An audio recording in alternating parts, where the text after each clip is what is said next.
ఓం శ్రీ సాయిరామ్. భగవాన్ బాబా వారి పాద పద్మములకు శతకోటి ప్రణామాలు అర్పిస్తూ, సాయి కుటుంబ సభ్యులందరికీ, సాయి ఆత్మ బంధువులందరికీ హృదయపూర్వక ప్రేమపూర్వక సాయిరామ్. ప్రేమాచల నివాసాయ ప్రేమ గంగా ప్రవాహిని ప్రేమ చైతన్య స్వరూపాయ ప్రశాంతి నిలయే నమో నమః. ఓం శ్రీ సాయిరామ్. ఈరోజు మనము కొత్త ప్రాజెక్ట్ స్టార్ట్ చేస్తున్నామండి. ఆత్మారామం. ఈ ఆత్మారామ పుస్తకము ఇంట్రడక్షన్ అహం సత్యబోధక అధినేత గౌరవనీయులు శ్రీ మల్లెల లక్ష్మీనారాయణ గారు ఇంట్రడక్షన్ చేస్తారు. ఆ తర్వాత శ్రీమతి మల్లెల వరలక్ష్మి గారు ఇనాగరేషన్ జరుగుతుంది. వారు 1 గంట సేపు ఈ పుస్తక పఠన చదువుతారండి. ముందుగా మల్లెల లక్ష్మీనారాయణ గారు ఇంట్రడక్షన్ చేస్తారు. సాయిరామ్. ఓం శ్రీ సాయిరామ్. స్వామివారి పాద పద్మాలకు ప్రణామం చేసుకుంటూ అందరికి సాయిరామ్ అండి. ఓం సాయీశ్వరాయ విద్మహే సత్యదేవాయ ధీమహి తన్నః ప్రచోదయ. నా సోదరు పాదసారి చెప్పినట్టుగా ఈ యొక్క సుదీర్ఘ ప్రయాణంలో ఇది 57వ ఆధ్యాత్మిక గ్రంథం మీద సత్సంగం అండి. వీ హ్యావ్ డన్ కొన్ని పుస్తకాలు 1-2 సార్లు చేసి ఉండొచ్చు. As per list this is the 57th one ఆధ్యాత్మిక వాంగ్మయము. అదృష్టవంతులే చాలా మంది చెప్పారు ఈ పుణ్యమాంటి పుస్తకాలు లేకపోతే నాకు కూడా బీరువాలో ఉండిపోవును. ఇంకా చాలా పుస్తకాలు బీరువాలో ఉండిపోయినాయి. వాటన్నిటిపై చేస్తావా అంటే ఏమో భగవంతుడి చేతిలో ఉంది, మన చేతిలో ఏం లేదు. సో ఇంతకుముందు మేము రామచంద్ర రసవాహిని ప్రారంభంలో చేశాము. ఎందుకంటే కోవిడ్ టైంలో ఈ యొక్క సత్సంగం సాగింది. ఏం చెప్పాలి అంటే అప్పుడు పరీక్ష అప్పుడు రోజు ఎవరైనా మాట్లాడమంటే ఇబ్బంది అయ్యేది. రోజు మాట్లాడే వాళ్ళు ఉండొచ్చు, దట్స్ మే డిఫరెంట్. బట్ రోజు మాట్లాడమంటే ఏం మాట్లాడాలి? ఇప్పుడు ఇందాక మన సుందర్ గారి దగ్గర పుస్తకం ఉంది, కానీ అప్పుడు చదవటానికి సంకోచించింది 2020లో. ఒక రోజు అంటే మాట్లాడతా, రోజు మాట్లాడమంటే ఇలా రోజు మాట్లాడిన మహనీయులు ఉన్నారు. జంజాల వెంకటేశ్వర శాస్త్రి గారు పుట్టుబద్దులు 3 సంవత్సరాలు అలా చేశారు స్వామి సన్నిధిలో. ఇంకా ఎంతమంది చేశారో మనకు తెలియదు. ఎవరైనా రికార్డు ఉంటే చెప్పండి. సో మరి సాగాలంటారు, బాగానే ఉంటుంది. 2000 అండి 5000 చెప్పటానికి, చెప్పుడు సులభము చేయుట కష్టము వానికైన మన దాత. 5000 రోజులు సాగాలండి అంటారు, బాగానే ఉంటుంది. I'm not discarding the wish, but దాని వెనకాల ఉన్న సాధక పథకాలు మనం అర్థం చేసుకోవాలి. సో ఆ విధంగా కోవిడ్ టైంలో ఎలాగ సాగాలి అంటే నాకు ఒకటే థాట్ వచ్చింది. So Ramayanam is the best source. So Ramayanam మొదలు పెడితే కొన్ని రోజులు ఇందులో రామకథ రసవాహిని 2 వాల్యూమ్స్ ఉంది. సో దాని కనుక టేకప్ చేస్తే ఒక 15-20 నెల రోజులు మినిమం. ఎన్ని రోజులు చెప్పాను నాకు రికార్డు నేను చెక్ చేసి ఉందిగా, రికార్డు ఉందిగా online, but I don't want to see it now. So ఆ విధంగా చెప్పడం జరిగింది. ఆ విధంగా ఈ సత్సంగం ముందుకు పోవడానికి రామకథ రసవాహిని ఎంతో తోడ్పడింది. సో ఈ మధ్య వల్ల అనిపించింది చాలా రోజుల క్రితం, నాకు ఇప్పుడే కాదు, 1-2 సంవత్సరాల క్రితం అనిపించింది వాహిని సిరీస్ ఆల్మోస్ట్ సత్యసాయి వాహినితో వీఆర్ గోయింగ్ టు కంప్లీట్ అండి. అంటే ఒకసారి చదివితేనా అంటే కాదు, నిన్న కూడా అన్నారు సత్యసాయి దివ్య చరిత్ర గ్రంథాన్ని రోజు కూడా చదువుకోవచ్చు. రోజు సత్యచరిత్ర చదివే వాళ్ళని చూశాను, రోజు గురు చరిత్ర పుస్తకం ఎదురుగా పెట్టి చదివే వాళ్ళని నేను చూశాను. షిరిడి సాయి సత్యచరిత్ర 100 సార్లు పైకి చదివిన వాళ్ళు నా దగ్గరే ఉన్నారు, చెన్నైలో ఉన్నారు. ఎలా సాధ్యం అంటే ఏదైనా సాధ్యం. So I had a thought మళ్ళీ ఒకసారి రామాయణం చెప్దామంటే, ఇప్పుడు ప్రస్తుతం దీని తర్వాత సత్యం సింహ సుందరం ఇంకొక వాల్యూమ్ ఉంది ప్రచారంలో. సో సమయం ఉంది, ఆమె అనుగ్రహిస్తే అది టేకప్ చేయాలి. దాంతోపాటు ఇంకొక 4-5 గ్రంథాలు కూడా రెడీగా ఉన్నాయి. సో ఇవన్నీ ఉన్నప్పుడు మరలా రామాయణం అంటే లోపల కోరిక అయితే ఉంది. రామాయణం ఎవరికి వద్దంటే రామాయణం అంటే ఎవరికి తెలియదు అంటే రామాయణం ఎవరికి తెలియదు. రామాయణం ఎవరికి తెలియదు అంటే రామాయణం ఎవరికి తెలియదు అండి. Answer that is real answer Swami told. Ramayanam తెలుసు అనుకుంటే ఏం తెలుసు రామాయణం మనకు? మా ఇంట్లో 2 రామాయణాలు ఉన్నాయి నిజంగా. ఈ చాగంటి కోటేశ్వరరావు గారు చెప్పిన ఉద్గ్రంథము, మొన్న మా తమ్ముడు తన చచ్చిపోయేటప్పుడు వాల్మీకి రామాయణం కూడా ఇచ్చాడు. నిజంగా నాకు నిజంగా నేను కాలాన్ని సద్వినియోగం చేయాలంటే 2 గ్రంథాలు ముందేసి కూర్చోవాలి. చూద్దాం, మన చేతిలో ఏం లేదు. సో అటువంటి టైంలో ఈ ఆత్మారామం అనే గ్రంథం రావటము, అది కూడా వచ్చి చాలా రోజులైంది, ఆల్మోస్ట్ సంవత్సరం దాటిపోయిందేమో. సో దాన్ని సో రామాయణాన్ని ఇంకొక కోణంలో స్వామి యొక్క ఆత్మారామాయణ రూపంలో విద్యార్థులకు బోధించడం జరిగింది. విద్యార్థులు అంటే యూనిఫామ్ వేసుకుని స్కూల్కి కాలేజ్ పోయిన వాళ్ళే విద్యార్థులు అనుకుంటే పొరపాటు. మనందరూ కూడా నిరంతర విద్యార్థులు. నేను ఎందుకు వచ్చి కూర్చుంటున్నాను, మీరు ఎందుకు వచ్చి కూర్చున్నారంటే, విద్య అంటే జ్ఞానం సంపాదించడం. విద్య అంటే కేవలము ఏదో డిగ్రీల గురించే విద్య అనుకుంటే అది అవసరమే లౌకికంగా. సో వివరాలు మనం కూడా నిరంతరమైన విద్యార్థులు. సో మనందరూ కూడా కొంత జ్ఞానాన్ని సంపాదించాలనే ఈ యొక్క తాపత్రయం చేత రోజు కూడా ఇక్కడ వచ్చి కూర్చుంటున్నాము. సో ఆ విధంగా స్వామివారు ఆ యొక్క విద్యార్థులకి బోధించిన అద్భుతమైన total essence of Ramayanam is Atmaramam. ఇలా చదివిన వాళ్ళు చాలా మంది ఉండొచ్చు, అంతా మహనీయులే. But we're going to starting this project today. So అది దాంట్లోకి వెళ్లే ముందు అది this was narrated in the year 1977. So అప్పటికే Swami Ramakatha Rasavahini almost going to complete it. 2 volumes కూడా స్వామి కంప్లీట్ చేసిన సందర్భాలు ఉన్నాయి. అప్పటికే సనాతన తారదిలో స్వామి 76లో ప్రారంభించారు. ఈ almost in the ending stage of this Ramakatha Rasavahini. దానికంటే ముందు ఒక 2 నెలల ముందు ఈ యొక్క ఆత్మారామం మీద స్వామి విశ్లేషణ చేయడం జరిగింది. సో ఒక 5-10 నిమిషాలు దీని గురించి నేను ప్రస్తావించిన తర్వాత కెన్ స్టార్ట్ ది బుక్లెట్ అండి. సో రామాయణ మహాకావ్యాన్ని మనకు సంస్కృత భాషలో మనకి రచించిన మహనీయుడు ఆదికవి వాల్మీకి మహర్షి. అతనికి పూర్వం పేరే రత్నాకరుడు.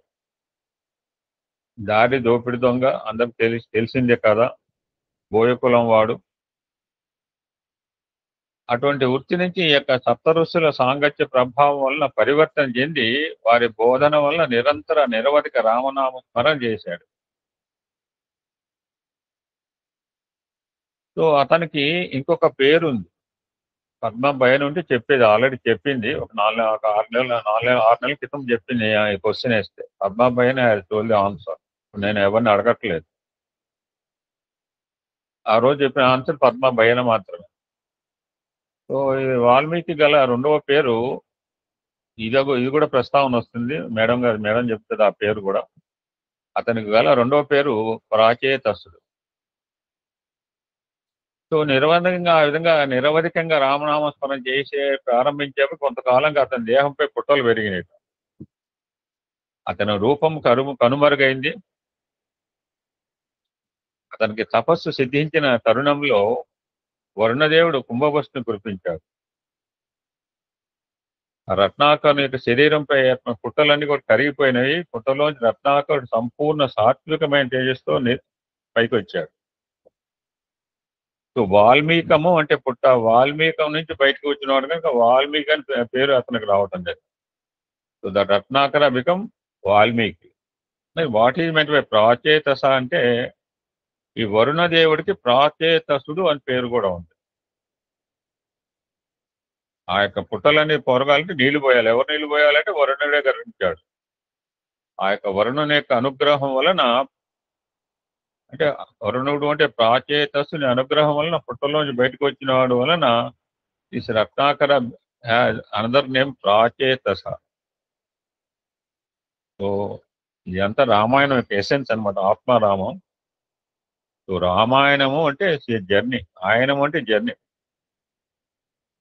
మనం చాలా జర్నీలు చేస్తుంటాం. ఉత్తరాయణం, దక్షిణాయనం కూడా ఉంది. సో రాముని యొక్క ప్రయాణం రామాయణం. రాముని యొక్క ప్రయాణం ఎట్లా సాగిందంటే సత్యధర్మ యొక్క మార్గంలో సాగింది. ఆ విధంగా రాముడు చేసిన ప్రయాణం సమస్త జీవరాశికి యొక్క ప్రామాణికం. రాముడు నడిచిన మార్గం సర్వమానవాళి. ఎవరికి రామాయణం అంటే ఎవ్రీబడి, నాకు కాదు, మీకు కాదు, లేదా ఎవ్రీబడి. ఇంకొక మాట అండి, రామచంద్ర స్వామి గురించి నేను చెన్నై వచ్చిన కొత్తలో ఆ సెకండ్ వాల్యూమ్ మీద ఒక 3 గంటలు ఇంగ్లీష్లో, దిస్ ఇస్ ఫస్ట్ టైం నేను టోటల్ ఇంగ్లీష్లో మాట్లాడాను. ఇంతవరకు నా జీవితంలో ఎప్పుడు ఇంగ్లీష్లో టోటల్ సత్సంగం చెప్పలేదు. ఈ చెన్నై వచ్చిన కొత్తలో 3 గంటల పాటు నుంచోవడం ఇబ్బంది అయ్యేది. స్వామి కూర్చోమని చెప్పాను అనమాట. మోర్ దాన్ 3.5 hours కంప్లీట్ చేయలేకపోయాను అనమాట. Our schedule time is 2 hours. ఒక్కొక్క వాహిని 2 గంటల మీద సత్సంగం చెప్పాలి. సెకండ్ వాల్యూమ్ మీద ఏం చేయాలో నాకు అర్థం కాలేదు. 100 పేజీల పైన సినాప్సిస్ రాశాను. అది దగ్గర పెట్టుకుంటే చీకట్లో కనపడదని చెప్పి ఇక తెలుగు వాల్యూమ్ బుక్ పట్టుకుని ఇంగ్లీష్లో సత్సంగం చెప్పడం జరిగింది. అది స్వామి యొక్క సింహాసనం పక్కనే ఒక కుర్చీ చేసుకుని వాళ్ళే అడిగారు, సార్ కూర్చొని చెప్పండి అని చెప్పి. అప్పటికైతే ఓపిక ఉంది, నుంచుని చెప్పగలిగాను. ఇప్పుడంటే కొంచెం కష్టంగానే ఉంది. సో రాముడు నడిచిన మార్గము రామాయణం, మార్గదర్శకము పురుషార్థ సాధకం అన్నారు Swami. Ramayana can be divided into 2 parts. One is Purva Ramayana and Uttara Ramayana. Swami has included both these in this ఆత్మారామంలో. 2 కూడా కలిపి చెప్పడం జరిగింది ఎసెన్స్. ఈ పూర్వ రామాయణం అంతా వీరరసంతో ఉంటుంది. శ్రీరామచంద్రమూర్తి ఆ దుష్ట రాక్షసుల సంహారము, దండకారణ్యము, ఈ తాపసులను ఋషులను సంరక్షించడము, వాలి సంహారము, ఎక్కడ దాకా సాగుతుందంటే పరశురాముని గర్వం, రావణ వధ వరకు సాగింది పూర్వ రామాయణం అంటారు. సో నేను ఉత్తర రామాయణం చెప్పబోతుంటే వాళ్ళే 7:30 అయింది. ఇక నాకు మరి అంతసేపు ఎలా మాట్లాడి నాకే తెలియదు. అన్నారు ఈసారి గొప్ప ఉత్తర రామాయణం మిగిలిపోయింది. రామకథ సెకండ్ లాస్ట్ క్వార్టర్. సో ఉత్తర రామాయణం అంతా అది వీరరసం అయితే ఇది కరుణరసం ప్రధానం. ఇందులో ఎక్కడి నుంచి మొదలవుతుందంటే రావణ వధ, అక్కడ వదిలిపెడితే రావణవతారం జరిగింది, సీతా పరిత్యాగం, లవకుశుల జననము, అశ్వమేధ యాగ నిర్వహణం,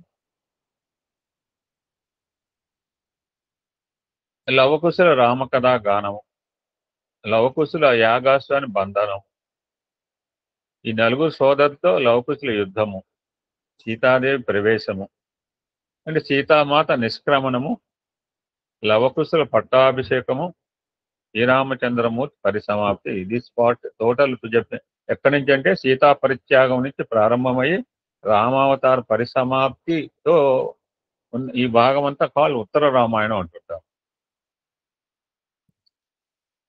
సో ముఖ్యంగా 2 రామాయణంలో 2 సందేశాలు ఉంటాయి. చాలా మంది చాలా రకాల మెసేజ్లు ఇవ్వచ్చు. ద ప్రేమ్ ఇంపార్టెన్స్ ఈజ్ శ్రీరాముడు ఇచ్చిన సందేశము.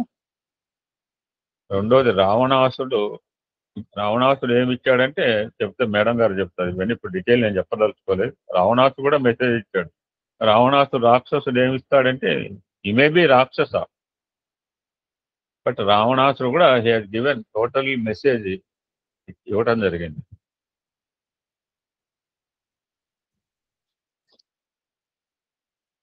ఈ యొక్క ఆత్మారామం గురించి ఈ యొక్క రచయిత కస్తూరి గారు అంటే సంకలనం అనమాట. ఇది స్వామి 1977 ఈ సమ్మర్ యొక్క వైట్ ఫీల్డ్ లో విద్యార్థులకి ఈ యొక్క వేసవి శిక్షణ శిబిరంలో ఇచ్చిన సందేశాల సారం అండి. This was from 1977 to 18/6/77. నేను చెప్పాను కదా, ఈ టైంలో ఆల్మోస్ట్ రామకథ స్వామి ఎండింగ్ టైంకి వచ్చింది సనాతన సార్ గారు. So this was publish I think in Guru Purnima 1978. అప్పటికే మీలో చాలా మంది భక్తులుగా ఉండవచ్చు. 78 గురు పూర్ణిమ నాడు బహుశా ఈ భక్తులు అందరికీ అందించడం జరిగింది. అటువంటి సంపాదకుడు సనాతన సారి, అప్పటికి సనాతన సారి సంపాదకుడు కూడా ఆయనే. ఈ కస్తూరి గారు మనకి ఏమి ఇచ్చారో స్టార్టింగ్ లో ఒక పేజ్ చెప్పుకుని దెన్ మేడం విల్ కంటిన్యూ. ఆయన రాసిన ఈ సంపాదకీయానికి పీఠిక అనుకోవచ్చు, ఏదైనా అనుకోలేదు. ఒక గ్రంథం రాసే ముందు 4 వర్డ్స్ అంటారు. ఆ 4 వర్డ్స్కి ఏం పేరు పెట్టాడంటే మన భాగ్యమే భాగ్యం అన్నాడు. అవును, మరి మన భాగ్యం భాగ్యం. నిన్న కూడా అనుకున్నాను, నేను అక్కడ ఎక్కడో ఒకసారి చెప్తాను, నిజమే. మనం అవతార పురుషుని దర్శించగలిగాం, అవతార పురుషుడు ఉన్నాడు అని తెలుసుకోగలిగాము, ఆయన దర్శించాము, ఆయన కార్యక్రమాలు పాల్గొంటున్నాం. ఇంతకంటే ఏం అదృష్టం కావాలన్నారు స్వామి. కనుక మనంతా అదృష్టవంతం. ఏం చెప్పాడో చూద్దామండి బ్రీఫ్ గా. సచ్చిత్ ఆనంద స్వరూపమైన ఆత్మారాముడే ప్రతి జీవి యొక్క యథార్థ స్వరూపం. ఇప్పుడు బాగానే ఉంది, ఏమైనా తింటామంటే వద్దన్నాను, హార్లిక్స్ తాగి ప్రారంభించాను. 1 గంట 2 గంటన్నర అయ్యేకి 12:30కి నాకు ఆకలేస్తుంది, మీకు ఆకలేస్తుంది. కొంతమంది ఆకలి లేని వాళ్ళు ఉండవచ్చు, క్వైట్ న్యాచురల్. 12:30కి అందరు కూడా ప్రసాదం తీసుకుంటారు. తీసుకోని వాళ్ళు ఎవడు ఉండరు నాకు తెలిసి. ఎవరికి వచ్చిన ప్రసాదం వాళ్ళు తీసుకుంటారు. కారణం ఏంటంటే లోపల ఆత్మారాముడి ఇండికేషన్. ఇందాక నేను లోపల ఉన్న ఫైర్ అనమాట. అది అది అది that may quantity May different. ఒకళ్ళు 2 స్పూన్లు తింటే ఒకళ్ళు కావాల్సింది తీసుకుంటారు అనమాట. ఎవరు చెప్పారు అంటే లోపల ఉన్న ఎవరన్నా కాస్త లేట్ అయితే మనం అంటుంటారు ఆత్మారాముడు శోభిస్తున్నాడు అంటారు ఒక మాట కూడా. అంటే ఎక్కడున్నాడు అంటే లోపల ఆత్మస్వరూపంగా ఉన్నాడు. తమ నిజతత్వము తెలియని తెలుసుకున్న కట్టి ప్రయత్నము సైతము చేయని జీవుల యందలి కనికరముచే అస్థి భాతి ప్రియతత్వము నామరూపాత్మకం అయిన ఉపాధి ధరించి మానవుల మధ్య మెలుగుతూ వారి నిజతత్వము నెరుంగుటకు మార్గదర్శక అగుచుండును. ఎందుకు వచ్చారు స్వామికి ఈ మాటలో చెప్పాను. We are unable to understand your reality. మన నిజతత్వం తెలుసుకోవట్లేదు. సో మన నిజతత్వాన్ని మనందరికీ కూడా గోచరం చేయడానికే వచ్చింది స్వామి యొక్క అవతారం. త్రేతాయుగమున దశరథాత్ముడైన శ్రీరామచంద్రుడు గాను, ద్వాపర యుగమున వసుదేవ తనయుడైన శ్రీకృష్ణుడు గాను భాషిల్లిన ఆ తత్వమే మరల ఈ యుగమున ధర్మ మార్గ అచ్యుతుడు చ్యుతులు 2 మాటలు చెప్తుంటారు, 2 మాటలు వస్తాయి. మనంతా చ్యుతులైన మానవులను, ఆయన అచ్యుతం కేశవం రామనారాయణ. ఈ మధ్య మేము గరికపాటి గారు ఒక అద్భుతమైన సత్సంగం ఇచ్చారు ఈ యొక్క దీని. ధర్మ మార్గంలో మనం చ్యుతులైన మానవులను ధర్మ మార్గంలో పెట్టుటకు సత్పురుషుల ప్రార్థనపై ఈ సత్యసాయి స్వరూపం అవతరించి సాయి పరమాత్మ మానవులను ధర్మ మార్గ అనురక్తులు అనంచుటకై అనేక మార్గములను పద్ధతులను అవలంబించదు. అందరికీ ఒక మార్గం చెప్పరు, అందరికీ ఒకటే టాబ్లెట్ ఇవ్వడు డాక్టర్. మనకు మళ్ళా ఇది ఎక్కడైనా ముఖ్యంగా ఆర్తులను అర్థార్థులను జిజ్ఞాసులను ఎన్నుకొని వాళ్ళకి చనువు ఇచ్చి సంభాషించి అభయం వస్తే వారి చిత్తమునకు శాంతిని స్థైర్యమును ప్రసాదించుతుంది. ఇది వారి యొక్క ధర్మ సంస్థాపన సరళి ప్రశాంతి నిలయమందును తాము విజయము చేయి ప్రదేశమందును ఉత్సుకులైన వేలాది శ్రోతలకు సత్యధర్మ శాంతి ప్రేమలను గురించి బోధించుతుంది. సనాతన ధర్మం, ఈ మాట అంటే మరి ఎందుకు వచ్చాడు సనాతన ధర్మం అన్నారు, మూర్తి గారు కూడా చెప్పారు. ఆ సనాతన ధర్మాన్ని బోధించు మన ప్రాచీన వాంగ్మయములకు ప్రపంచంలోని ఇతర మతముల వాంగ్మయకు భాష్యం చెప్పుదు. లోకములోని వివిధములైన ఆధ్యాత్మిక దృక్పథములన్నీను సర్వవ్యాపకుడైన పరమాత్మ సన్నిధికే కొనుక్కోను. అది మార్గాలు వేరు కావచ్చు. ఇప్పుడు మాకు చెన్నై సెంట్రల్ పోవడానికి 10 రకాల రూట్లు ఉంటాయి. But destination to go to Chennai central or Koyambedu bus stand. So ఆ విధంగా మనందరూ కూడా రకరకాల మార్గాలు ఎన్నుకుంటాం, బట్ మనందరూ గమ్యం ఒకటే. ఎన్ని రకాలు ఉన్నా కానీ పరమాత్మ సన్నిధికి కొనుక్కోనే సత్యాన్ని నొక్కి ఒక్కనంచి దేశంలోని ప్రాచీన జీర్ణ దేవాలయములను పునరుద్ధరించి ప్రతి పవిత్ర ప్రదేశమును శక్తివంతముగాను అనుగ్రహప్రదముగాను సంస్కరించారు. ఇవన్నీ కూడా మనం సత్యశివంలో చదివాం.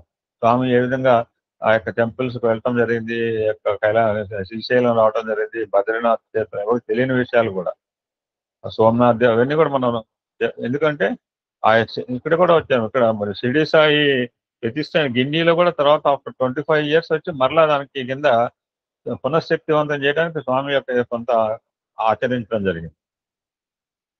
భక్తి ప్రపత్తులను, వినయ విధేయతలను, సేవా తత్పరతను ప్రబోధించు విద్యా వ్యవస్థకు అంకురార్పణ గావించి ఈ వ్యవస్థ లక్షలాది ప్రజలను ఆబాల గోపాలము ఆకర్షించారు. బాల వికాస్ అదే చెప్తున్నారు. బాల వికాస్ తరగతులు, సేవాలు, శిక్షణా కేంద్రములు, సేవా సమితులు కలవు. మన మూర్తిగారు లెక్క ప్రకారం దగ్గర దగ్గర 100 కోట్ల మంది యొక్క మానవాళి హృదయంలో స్వామి ప్రత్యక్షంగా కావచ్చు, పరోక్షంగా కావచ్చు, స్వామి యొక్క ఆరాధన జరుగుతోంది. స్వామి గురించి more than 100 crores know about Swami, whether directly or indirect.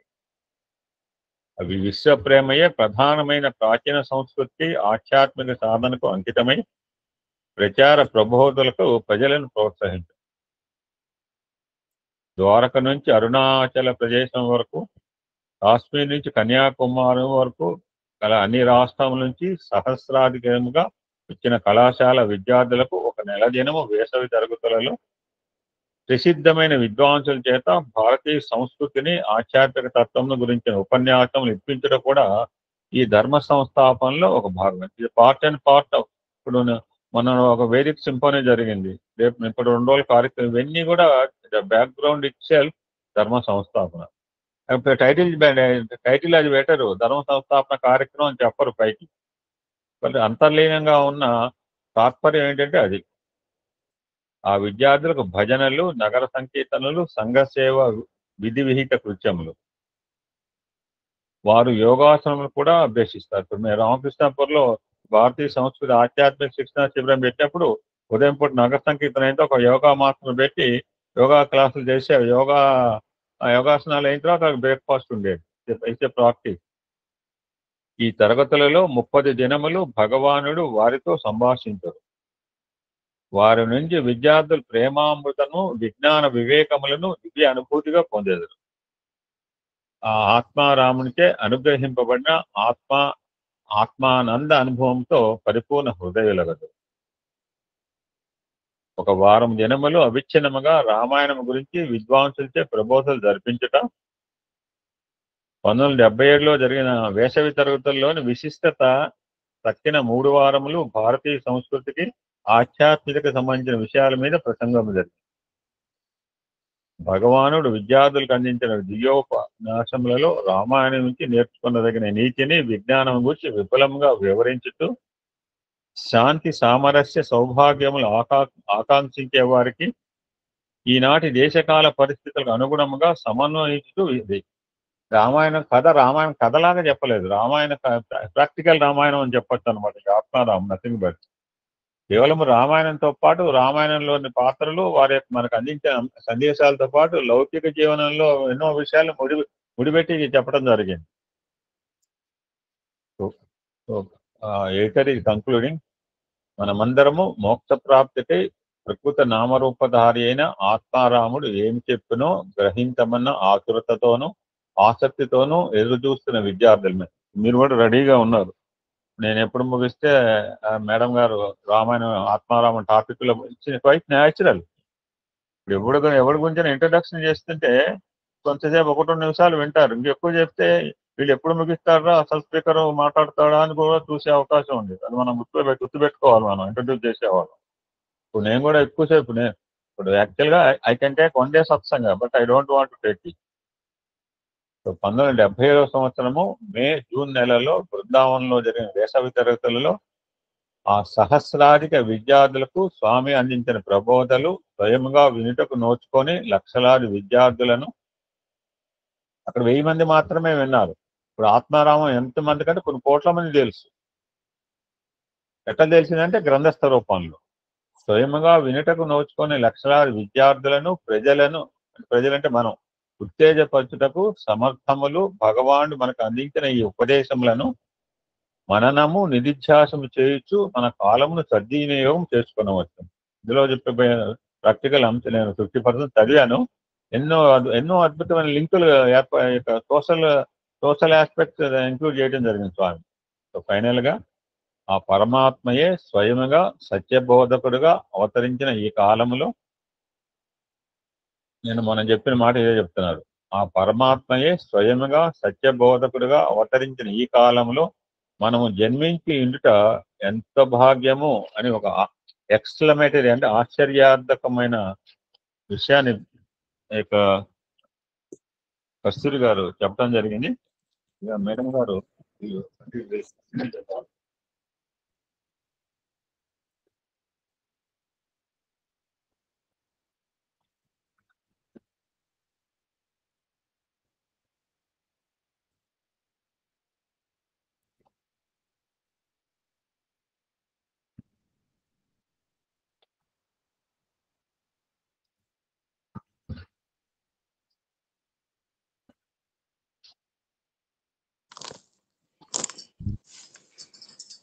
ఓం శ్రీ సాయిరామ్.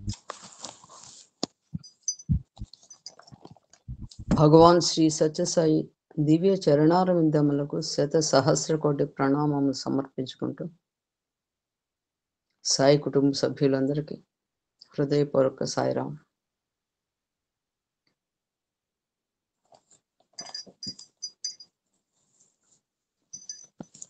ఆత్మారామం చాలా అద్భుతమైన విశ్లేషణ మన ఎమ్మెల్యన్ గారు చక్కగా ఇచ్చారు. అయితే నేను ప్రారంభించడానికి ముందర కూడా అసలు దీని యొక్క ఆవశ్యకత ఏమిటి? రామాయణం భగవాన్ బాబా వారు పిల్లలకి వచ్చే ప్రత్యేకమైన తరగతులు నిర్వహిస్తూ ముఖ్యంగా సమ్మర్ క్యాంప్స్ నిర్వహించేవాడు.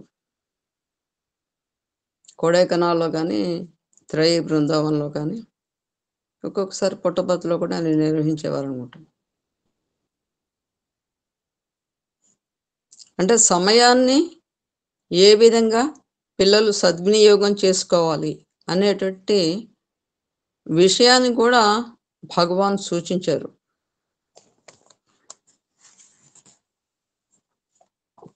ప్రతి ఒక్క వ్యక్తికి కూడా వ్యక్తిగత శీలము, జాతీయ శీలము, ఇవి రెండు కూడా చాలా ముఖ్యమైనటువంటివి. Personal character and national character.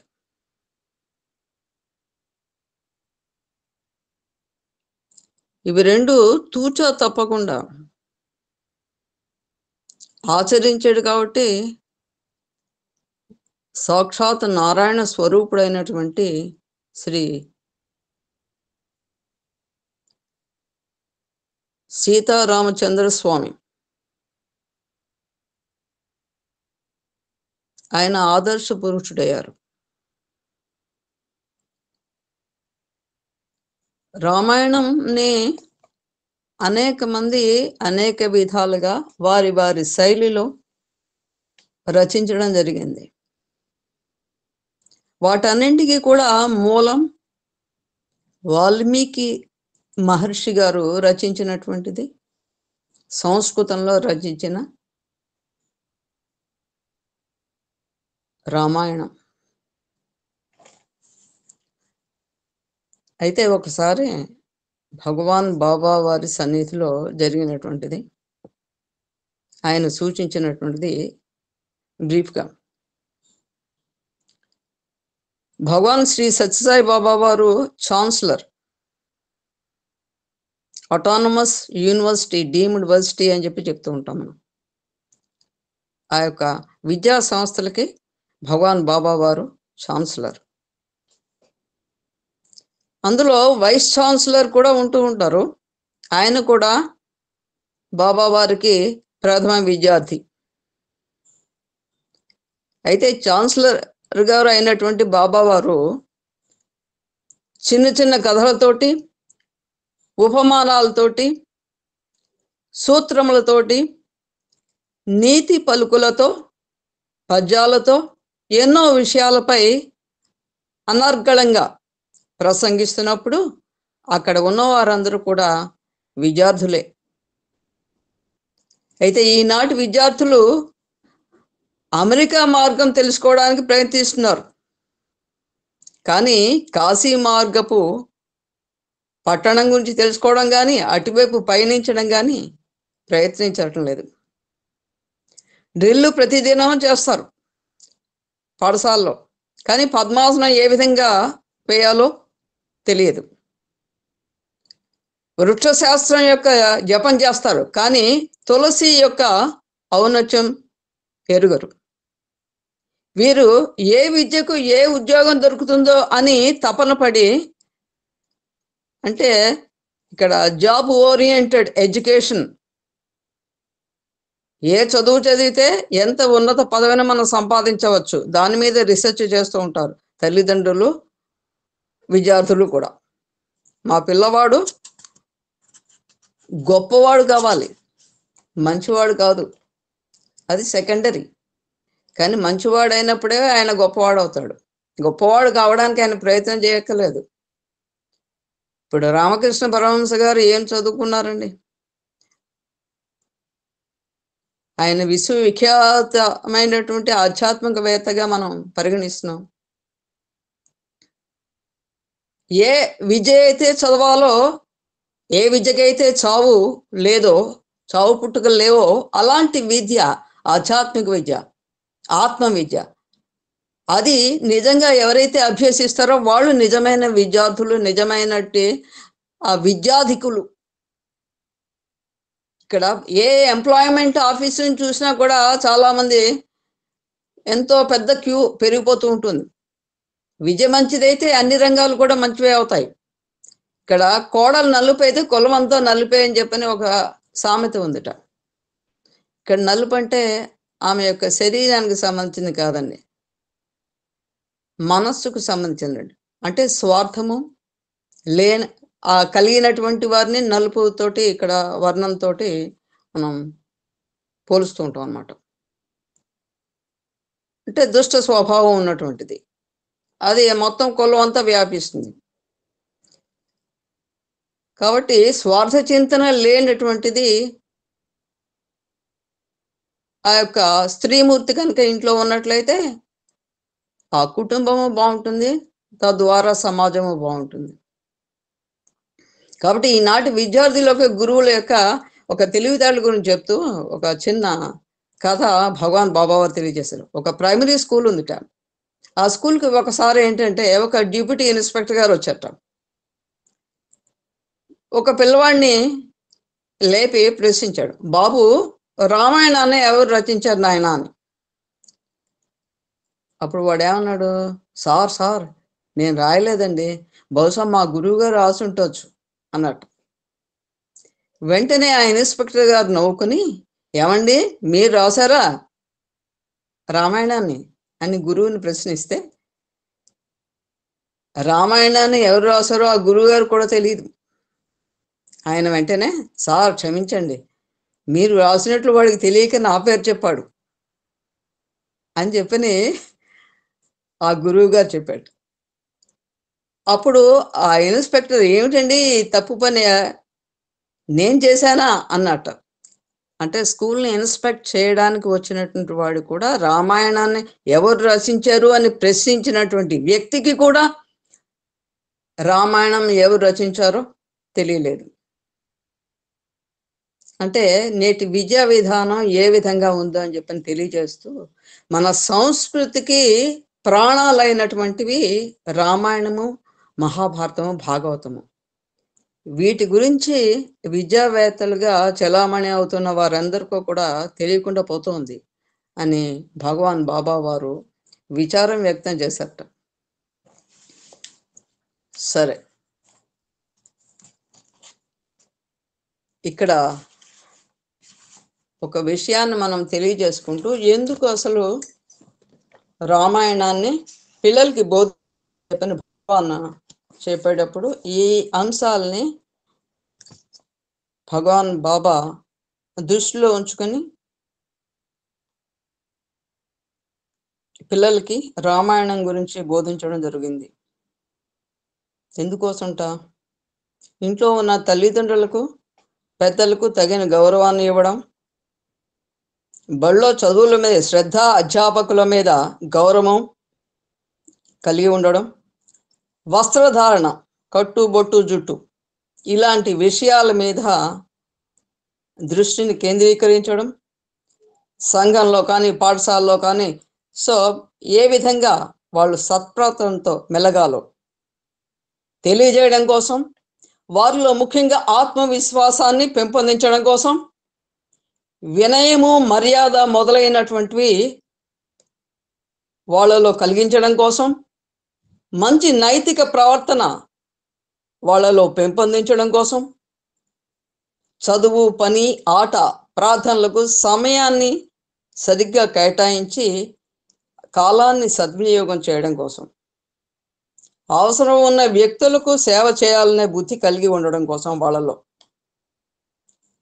సత్యశీలత, నిజాయితీ, మంచి ప్రేమ, దయ, తోటి మానవులకు సేవా తత్పరతలను, మన నుంచి ఆశించే భగవంతుని మీద విశ్వాసము, వీటిని కలుగజేయడం కోసం చెప్పని రామాయణాన్ని భగవాన్ బాబా వారు తానే నిర్వర్తించినటువంటి పాత్ర శ్రీరామచంద్రుడు, ఆత్మారాముడు, సాయిరాముడు ఆ యొక్క పాత్ర యొక్క ఔన్నత్యాన్ని ప్రతి ఒక్క కాండము అంటారు, ఇక్కడ ఆ చెరుకుతోటి పోలుస్తారు అన్నమాట రామాయణాన్ని. మనం ఏ పార్ట్ తీసుకున్నా కూడా చాలా మధురంగా ఉంటుంది. ప్రతి ఒక్క క్యారెక్టర్ కూడా మనకి ఒక సూచనని తెలియజేస్తూ ఉంటుంది, ఏ విధంగా మెలగాలి అనేటువంటిది. దాని నుంచి మనం నేర్చుకోవాల్సినటువంటిది పాఠం ఏదైనా ఉందా అని తెలియజేయడానికి. ఈవెన్ మందర యొక్క పాత్ర దగ్గర నుంచి, ఒక దాసి చెప్పింది అని చెప్పని మహారాణి వింటుందా అండి? వింది. కైకేయి ఏమైంది? చివరికి ఆమె నష్టపోయింది, తన భర్తను కోల్పోయింది, ఆ ప్రేమాభిమానాలు కురిపించే పుత్రుని కోల్పోయింది. ఇక్కడ ఒక చిన్న ప్రశ్న మనకి ఆత్మారామం ప్రారంభించే ముందర, మీరందరూ కూడా చాలా చాలా అద్భుతమైన ఆధ్యాత్మిక శాస్త్రవేత్తలు కాబట్టి ఇక్కడ ఎమ్మెల్యేన్ గారు కూడా మిమ్మల్ని అప్పుడప్పుడు ఉద్దేశించి కొన్ని ప్రశ్నలు వేస్తూ ఉంటారు. కాబట్టి ఇప్పుడు కూడా ముందుగా ఒక్క ప్రశ్న మీకు,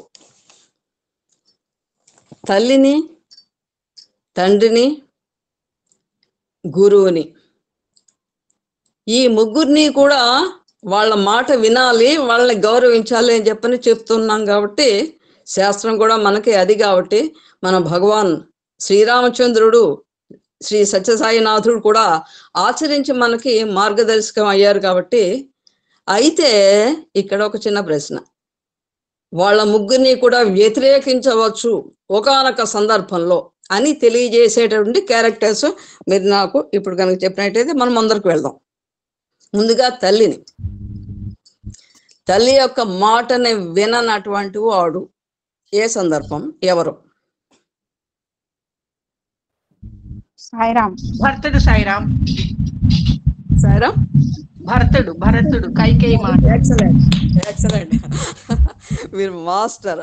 రైట్, వెరీ గుడ్, ఎక్సలెంట్. భారతుడు, గుడ్. నెక్స్ట్ మన తండ్రిని వ్యతిరేకించినటువంటి వారు.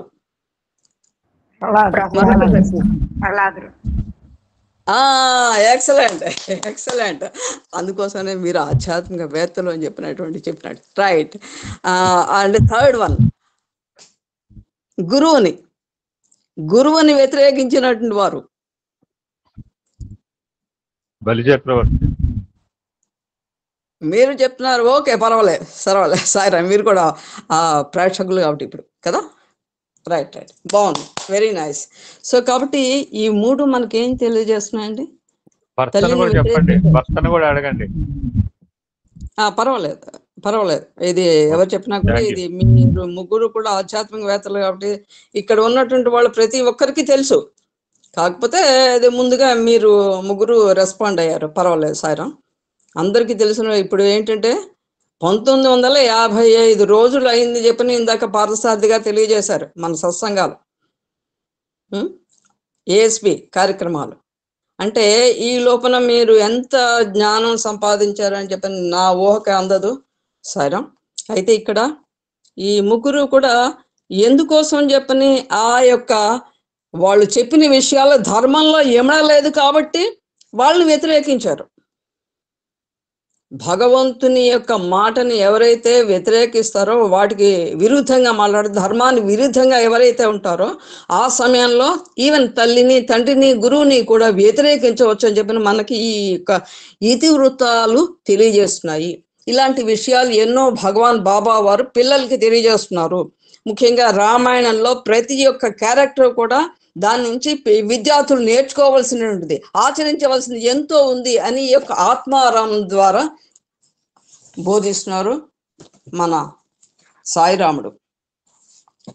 ఈ రోజున మొదటి అధ్యాయంలోకి ప్రవేశిద్దాం. సాయిరాం. ముందుగా ఈ యొక్క అద్భుతమైన అవకాశం ఇచ్చారు నాకు, దీంట్లో భాగస్వామ్యం చేస్తున్నారు, అందరికీ కూడా ధన్యవాదాలండి. సాయిరాం. కోటేశ్వరరావు మాస్టర్ నన్ను ఇన్స్టిట్యూట్ చేశారు, ముఖ్యంగా ధన్యవాదాలు సార్, మాస్టర్. ఓకే. వేద వేద్యే పరే పుంసి జాతే దశరథాత్మజే వేదః ప్రాచేతసా దాసీత్ సాక్షాత్ రామాయణాత్మనా. చక్కెర కంటే తీపి, ఘనసారము కంటేను రుచ్యమవును, పెంపెక్కిన తేనె కన్నా అతి రుచ్యము, నోటను పల్కగా పల్కగా మిక్కిలి కమ్మను అమృతమే అనిపించును. కాన నిత్యమున్ చక్కగా దాని మీరు మనస స్మరింపుడు. రామనామము యొక్క మాధుర్యాన్ని ఈ యొక్క పద్యంలో భగవాన్ బాబా మనకి తెలియజేశారు. అవన్నీ కూడా సెకండరీనే రామనామం ముందర. భావి భారతోద్ధారకులైన విద్యార్థులారా, విద్యా బోధకులారా, విద్యాభిమానులారా అని మనందరం కూడా ఈ 3 కేటగిరీకి చెందినటువంటి వారు. మన ఉద్దేశించి భగవాన్ బాబా వారు తెలియజేస్తున్నారు ఆత్మారామం. లోకమున కవులు అనేకులు అనేక భాషల్లో పవిత్ర చరిత్రములైన రామాయణమును రచించి తరించినారు. కొందరు పద్యకావ్యము, మరికొందరు గద్యకావ్యము, ఇంకా కొందరు గద్య పద్య కావ్యములు కూడాను రచించి కృతార్థులయ్యారు. వారిలో ప్రప్రథమమున సంస్కృత భాష యందు రచించిన ప్రథమ కవి వాల్మీకి. వాల్మీకి రామాయణము సుధా సముద్రము కనుకనే ఈ యొక్క రామాయణం అందునున్న భాగములన్నింటినీ కాండములని పేరు పెడుతూ వచ్చారు. కాండమనగా జలము. ఇక్కడ ఒక్కొక్క బిందువు ప్రాణప్రదమైనటువంటిది. ఒక్కొక్క పదము కూడా ధర్మార్థ కామ మోక్షములు అనేటువంటి పురుషార్థాలను గోచరిస్తూ వచ్చింది. హృదయం అనే సముద్రమునందు బుద్ధి అనే ముచ్చపు చిప్ప, సరస్వతి అనే వర్ష బిందువునకై వేచి ఉండడం అనేటువంటి దాన్ని కూడా నిరూపిస్తూ వచ్చారు. పవిత్రమైనటువంటి ఈ భారతీయ సంస్కృతిని గుర్తించడానికి మనం తగిన ప్రయత్నం చేయడం అవసరం. ముచ్చపు చిప్ప స్వాతి వర్షపు బిందువు నిమిత్తమై ఏ రీతిగా కాచుకొని ఉంటుందో అదే రీతిగా మానవుని హృదయము ఈ సరస్వతి అనుగ్రహం నిమిత్తమై కాచుకొని ఉన్నది. దానికి తగిన సమయము ఇప్పుడు ఆసన్నమైంది. రామచరిత్ర అనే సరోవరమునందు స్నానము చేసి పునీతుడైనటువంటి వాడు మాత్రమే బ్రహ్మలోకం నందున్న శారదాంబ యొక్క అనుగ్రహం పొందుటకు అర్హుడవుతాడు. ఇందులో వాల్మీకి రామచరిత్ర సరోవరమునందు స్నానము చేసి పునీతుడు కాని వ్యక్తి సరస్వతి యొక్క అనుగ్రహమునకు పాత్రుడు కాడని కూడా నిరూపిస్తూ వచ్చాడు. మనము వాల్మీకి రామాయణం అందున్నటువంటి పవిత్రమైన విశిష్టతను గుర్తించడము అత్యవసరం. రామ జననము మొదలు రావణ వధ వరకు కూడా రాముని కేవలం ఆదర్శ మానవునిగా నిరూపిస్తూ వచ్చాడు వాల్మీకి. ఈ రామాయణమునందు అతిశయోక్తి గాని అమృతము కానీ కనిపించదు, అంటే అసత్యం కానీ కనిపించదు. ప్రతి పలుకు కూడా అక్షర సత్యము అని ఇక్కడ వాల్మీకి నిరూపిస్తూ వచ్చారు. కారణం ఏంటి? వాల్మీకి గ్రంథమును రచించుటకు పూర్వమే ఒక గొప్ప ప్రతిజ్ఞ పడ్డాట. ఉన్న విషయము వినమితును గాని కల్పితములు గాని కళ్ళలు కానీ నా కలమునందు చేరవు అని ప్రతిజ్ఞ చేసిన తర్వాత ఈ రామాయణాన్ని రాయడానికి ఆయన పూనుకున్నటువంటి వారు. అందువల్లనే రాముని యొక్క అబలత్వాన్ని కూడా అక్కడక్కడ ప్రదర్శిస్తూ వచ్చారు వాల్మీకి మహర్షి ఆయన యొక్క రచనలో. మానవుని యొక్క దౌర్బల్యాన్ని కూడా రాముని యందు నిరూపిస్తూ వచ్చాడు. రాముడు భగవంతుడు కదా, నారాయణ యొక్క అంశ కదా, ఆయన యొక్క అవతారం కదా, కాబట్టి ఆయన చేయడంలో గొప్ప ఉంది అని అనుకుంటాడు కదా సాధారణ మానవుడు. కాబట్టి ఇక్కడ మానవుడు ఏ విధంగా నడుచుకోవాలో నడయాడాలో తెలియజేసినటువంటి పాత్ర రామచంద్రుని యొక్క పాత్ర. అది మనం మర్చిపోకూడదు, మన విద్యార్థులకు కూడా వాళ్ళు మర్చిపోకూడదు అనే భగవాన్ బాబా వారు పదే పదే తెలియజేస్తూ వస్తున్నారు. ఆయన దేవుడు కాబట్టి అలా ఆ విధంగా ఉన్నాడండి, అనుసరించాడండి. నేను సామాన్యుణ్ణి కదా అంటే ఇక్కడ ఏంటంటే ఆ లీనియన్స్ తీసుకోకూడదు మానవుడు అనేటువంటి ఒక విషయాన్ని కూడా ఇక్కడ మనకి చాలా స్పష్టంగా తెలియజేస్తున్నారు. కాబట్టి మానవుడు ఏ విధంగా జీవించాలో ఏ విధంగా నడయాడాలో తెలియజేసేటువంటి ఒక పాత్ర యొక్క ఔన్నత్యం మనకి శ్రీరామచంద్రుడి ద్వారా తెలియజేస్తున్నారు. కానీ మానవ సహజమైన నైతిక ప్రవర్తనకు ఆదర్శమైన జీవితాన్ని అందించే నిమిత్తమై రామాయణం నందు రాముని కేవలం మానవ ఆదర్శపు జీవిగా నిరూపిస్తూ వచ్చాడు మన రచయిత వాల్మీకి మహర్షి. జరిగిన విషయాన్ని ఆయన రచించారండి. ఇది ఒక కథారూపమో ఒక కావ్యమని మనము we should not rule out. Ramayanam కానీ మహాభారతం కానీ జరిగినటువంటి, కాబట్టి వాటిని ఇతిహాసాలు అని చెప్తుంటాం. చరిత్ర అనేది జరిగిన విషయం, దాని నుంచి జరగబోయేటువంటి ప్రస్తుతం ఉన్నటువంటి వాళ్ళు ఏ విధంగా అనుసరించాలి, దాని నుంచి ఏ విధంగా మనకి నీతిని గ్రహించాలి, ఒకవేళ అవినీతి కనుక ఉన్నట్లయితే దాన్ని ఏ విధంగా విసర్జించాలి అని తెలియజేయడం కోసం అని చెప్పి మనకి ఇతిహాసాలు బోధించబడుతున్నాయి. అది మనం మన పిల్లలకి ఖచ్చితంగా చెప్పాల్సిన విషయం అది అని ఇక్కడ భగవాన్ బాబా కూడా ఉటంకిస్తున్నారు. ఇదే రామాయణంని ఇక్కడ వేదవ్యాసుడు కూడా రచించాట. ఆధ్యాత్మిక రామాయణం అని దాని పేరు. ఆ రామాయణం నందు రాముడు కేవలం భగవంతుడని స్పష్టంగా ప్రకటిస్తూ వచ్చాడు వేదవ్యాసుడు.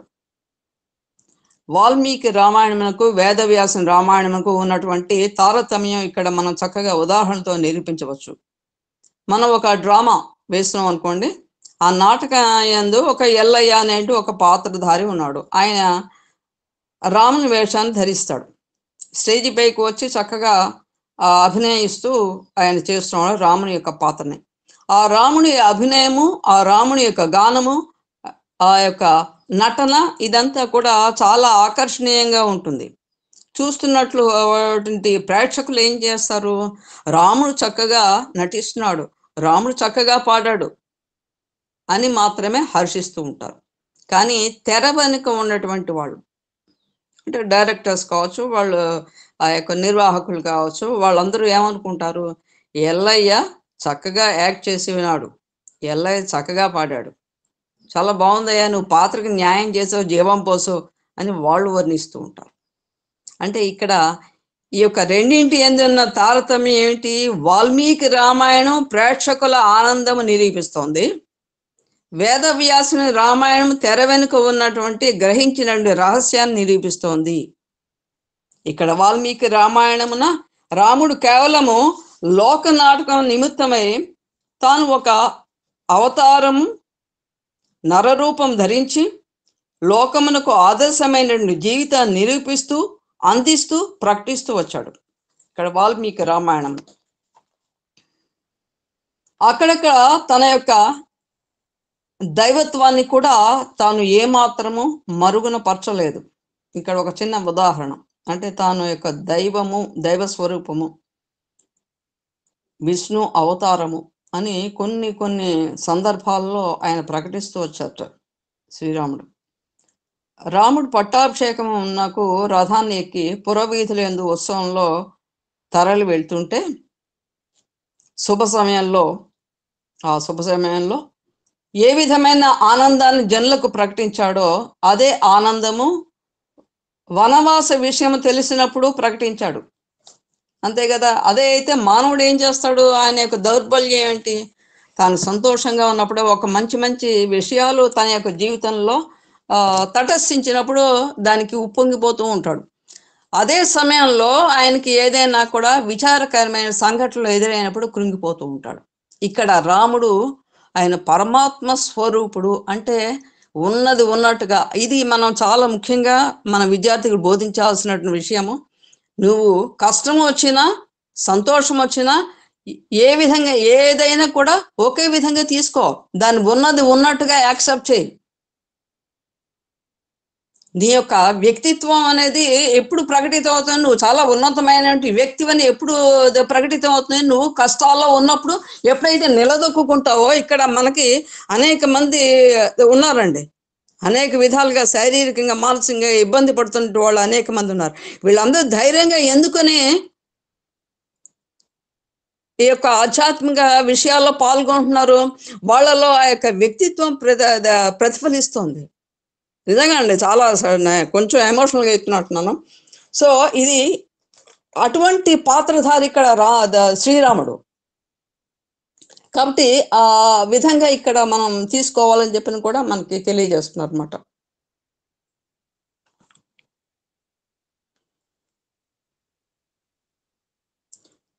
ఇక్కడ వనవాసానికి వెళ్ళే సమయంలో కూడా తన తల్లిని దర్శించే నిమిత్తమై తాను తల్లి భవనానికి వెళ్ళినప్పుడు కూడా ఇదే ఆనందాన్ని ప్రకటించారు శ్రీరామచంద్రమూర్తి.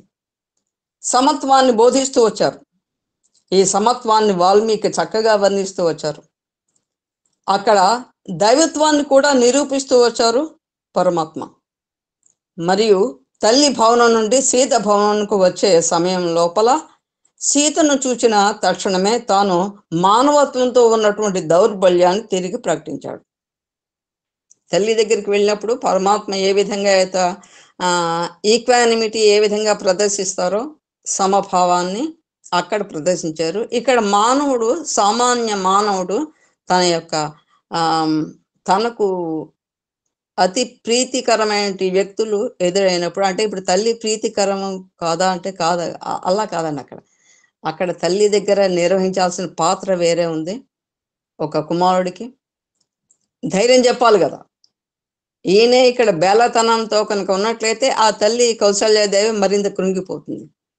ఆవిడ కూడా వనవాసానికి వెళ్ళేటప్పుడు శ్రీరామచంద్రుని ఆశీర్వదించింది ఏంటి? నీ యొక్క ఏదైతే ధర్మాన్ని ఆచరించడానికి నువ్వు పూనుకున్నావో ఇదే ధర్మాన్ని ఆచరిస్తూ ముందుకు వెళ్ళు, నీకు శుభం కలుగును గాక అని ఆశీర్వదించి మరీ పంపించింది ఆ తల్లి. అందుకోసమే కౌసల్య గర్భమున అక్కడ మనం ఆ యొక్క స్వామివారు చెప్పినటువంటి ఎంతోమంది గొప్ప గొప్ప వ్యక్తుల గురించి ఆ యొక్క పద్యం మనకు గుర్తుకొస్తుంది. కౌసల్య సతిసూక్తి గర్భం అవుతుంది కదా, రాముడు దేముడై అవన వలసే, సీతా మహాసాధ్వి చలిగి పెంచుడ కదా, కుశలవలు ఘనులు అగుట, జిజియా మాత చల్లగి పెంచుడ కదా, గాంధీ మహాత్ముడే అవన వెలసే.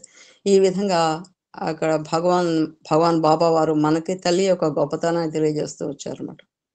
అదేవిధంగా ఇక్కడ సీతా మహాసాధ్వి ఆమె యొక్క భవనంలో ప్రవేశించినప్పుడు తన యొక్క ఒక మానవుడు ఏ విధంగా అయితే తన యొక్క బలహీనతకు లోనవుతాడో అక్కడ ఆ విధంగా ఆ పాత్ర ఆ విధంగా ప్రతిబింబిస్తూ వస్తుందట. శ్రీరాముడి యొక్క పాత్ర సీతను చూచిన తక్షణమే తాను మానవత్వంతో ఉన్నటువంటి దౌర్బల్యాన్ని తిరిగి ప్రకటించట. తమకు సన్నిహితులైనటువంటి వారిని చూసినప్పుడు, తమకు ఆప్యాయులు అయినటువంటి వారి దగ్గరికి వెళ్ళినప్పుడు తమలో ఉన్నటువంటి దుఃఖం కానీ విచారం కానీ వెలిపరచడం మానవుల యొక్క సహజ లక్షణం. కనుక ఇక్కడ మానవత్వాన్ని తిరిగి ప్రకటించాడు. తనకు సన్నిహితులు ఆప్తులు అయినటువంటి వారి దగ్గర ఇలాంటి ప్రకటన చేయకుండా అది నిజంగా మానవత్వమునకు సరి అయినటువంటి లక్షణం కాదని కూడా నిరూపిస్తూ వచ్చాడు. కాబట్టి ఎక్కడ ఏ విధంగా ఉండాలో శ్రీరామచంద్రుడికి తెలిసినట్లుగా ఎవరికి తెలియదు. అందుకోసమే ఆయన రాముడు దేవుడయ్యాడు. అది ప్రతి మానవుడు కూడా పవిత్రమైన రామాయణం తన జీవితానికి ఆదర్శంగా అందుకున్నప్పుడు భారతదేశమే కాదు యావత్ ప్రపంచము కూడా సకల విధములైనటువంటి సుఖశాంతులతో అభివృద్ధి కాంచడానికి అవకాశం ఉంటుంది. ప్రతి కుటుంబం కూడా ఇక్కడ అత్యవసరమైనటువంటిది.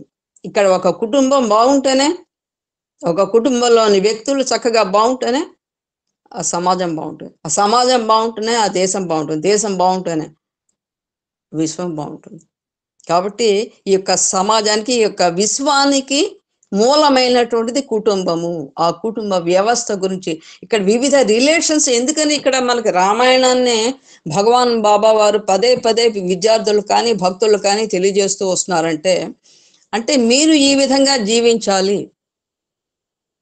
ఒక కుమారుడు తల్లిదండ్రులతో ఏ విధంగా ప్రవర్తించాలి, గురువు దగ్గర ఏ విధంగా ప్రవర్తించాలి, తన యొక్క భార్య దగ్గర ఏ విధంగా ఉండాలి, ప్రజలను తను అధికారి అయితే అక్కడ ప్రజలను ఏ విధంగా ఆదుకోవాలి, ప్రజల మాటకి ఇచ్చినటువంటి మాటకి ఏ విధంగా కట్టుబడి ఉండాలి.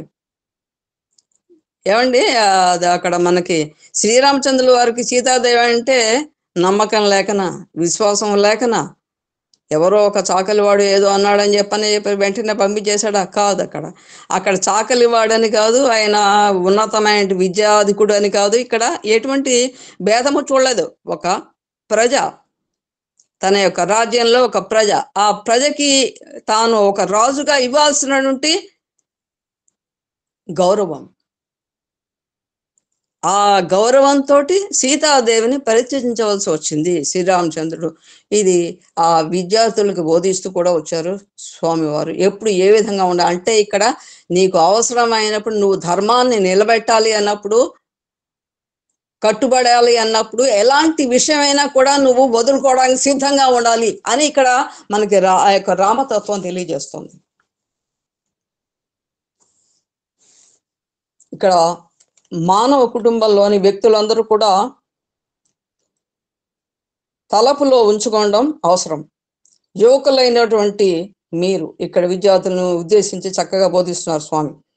నిశ్చల నిర్మల నిస్వార్థమైన మీ యొక్క హృదయాల్లో పవిత్రమైన రామకథా రసమును నింపుకొని భవిష్యత్తునందు తిరిగి ఇలాంటి రామరాజ్య స్థాపించడానికి కంకణం కట్టుకొని ఈ రామకథ రసమును యొక్క తత్వాన్ని చక్కగా మీరు అర్థం చేసుకొని మీ నిత్య జీవితం లోపల ఆచరించి, ఇక్కడ మనకి స్వామి స్ట్రైట్ అవే ఎందుకు బోధిస్తున్నారో, రామాయణం యొక్క బోధించడానికి యొక్క ఆవశ్యకత ఏంటో చాలా స్పష్టంగా తెలియజేశారు.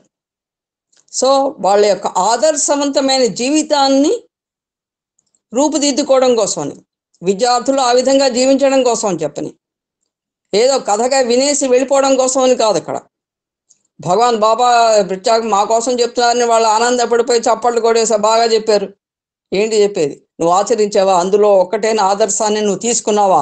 అది చాలా ముఖ్యం. ఇక్కడ మన భగవాన్ బాబా వారు ఉటంకించేటటువంటి విషయం అది అని చెప్పని కూడా మనకి సూచిస్తున్నారు అన్నమాట. సో వారం రోజులు రామాయణ తత్వం ఎరిగినటువంటి వారు, అనుభవం తెచ్చుకున్నటువంటి వారు, ఆచరణలో పెట్టినటువంటి వారు పలువురు పండితులు రామాయణ తత్వంను మీకు బోధించడంలో పాల్గొంటున్నారు.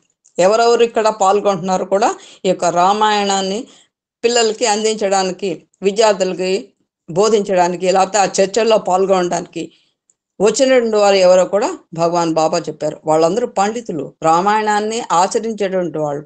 అలాంటి తత్వాన్ని బోధించడానికి పిల్లలకి, ఆ విద్యార్థులకి అందించడం నిమిత్తమే అక్కడ ఆ వారం రోజులు కూడా వాళ్ళు పాల్గొంటున్నారు. కనుక వారి యొక్క ప్రబోధనలు మీరు భక్తి శ్రద్ధలతో శ్రవణం చేసి, చాలా శ్రద్ధ, చాలా ఇంపార్టెంట్ ఇక్కడ భక్తి శ్రద్ధ, దాన్ని హృదయపూర్వకంగా మీ జీవితంలో అంతో ఇంతో ఆదర్శవంతమైన రీతిగా అనుభవిస్తారని కూడా నేను ఆశిస్తున్నాను. భగవాన్ బాబా చాలా క్లియర్గా చెప్పారు. ఇక్కడ నేను వెతుకుతూనే ఉన్నాను. ఏంటి వెతుకుతున్నారు? ఇక్కడ ఇంతమంది, ఇన్ని లక్షల మంది, ఇన్ని కోట్ల మంది వస్తున్నారు, స్వామి దర్శనం చేసుకుంటున్నారు, వాళ్ళ కోరికలు తీర్చుకుంటున్నారు, వెళ్ళిపోతున్నారు. కానీ నిజమైన భక్తుడి కోసం అని చెప్పని వెతుకుతున్నారు స్వామి. నాకు ఇది కావాలి, స్వామి నాకు అది కావాలి అనేవాడే తప్పితే, స్వామి మీరు బోధించే విషయాలు నేను ఆచరిస్తున్నానండి, నేను మీ యొక్క ఆశయాలకి, అంటే భగవంతుని కూడా ఆశయం కదా, ఆయన ఆదర్శ పురుషుడు కాబట్టి ఆయన యొక్క ఆదర్శాన్ని అందుకోవడానికి నేను సిద్ధంగా ఉన్నానని చెప్పేటువంటి భక్తులు ఎంతమంది ఉన్నారు? అది స్వామి మే కౌంట్ ఆన్ ఫింగర్స్ అన్నమాట. కాబట్టి ఇక్కడ ఈనాడు మానవుని యందు నైతిక ప్రవృత్తి చాలా చాలా నాశనం అయిపోతుంది. మనం చూస్తున్నాం డే టు డే ఈవెంట్స్. ఎక్కడ ఏ విధంగా ఎలాంటి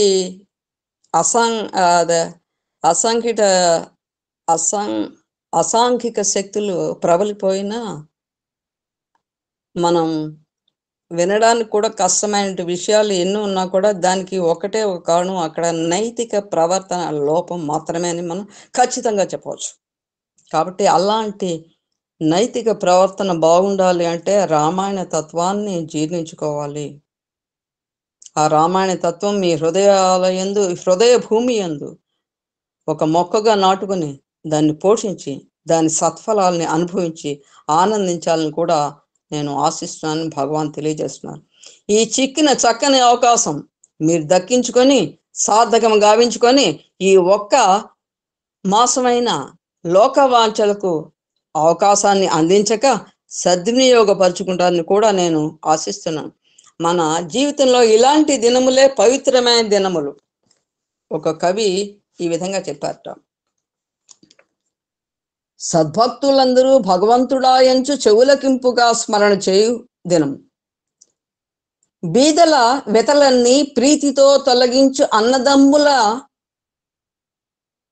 మాట్కి ఉన్న దినము, దైవ చింతన చేయు దాన బృందములకు ప్రీతి మృష్టాన్నము పెట్టు దినము.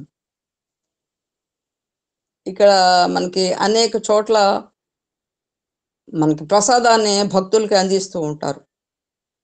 అంటే వాళ్ళందరూ భక్తులు ఇబ్బందులకి గురి కాకూడదు. అనేక చోట్ల కూడా మనకి ఈ అన్నదానం అంటారు, నారాయణ సేవ అంటుందని. కాబట్టి అలాంటి సేవలు కూడా అందిస్తూ ఉంటారు. అలాంటిది కూడా చాలా సుదినము అని చెప్తారు. అంటే అలాంటి రోజు నిజమైన రోజు అని చెప్తున్నారు. మహనీయుడైన మనకడ కేతించి చెవి భగవత్కథ చెప్పు దినము. ఇక్కడ మంచి మంచి విషయాలు వినేటువంటి రోజు ఏదైతే ఉంటుందో అది నిజమైనటువంటి రోజు. దినము కానీ అలాంటి దినాలన్నీ కూడా ఒక రోజులు కానీ మిగిలినవన్నీ కూడా తద్దినాలే అని చెప్తున్నారు అన్నమాట.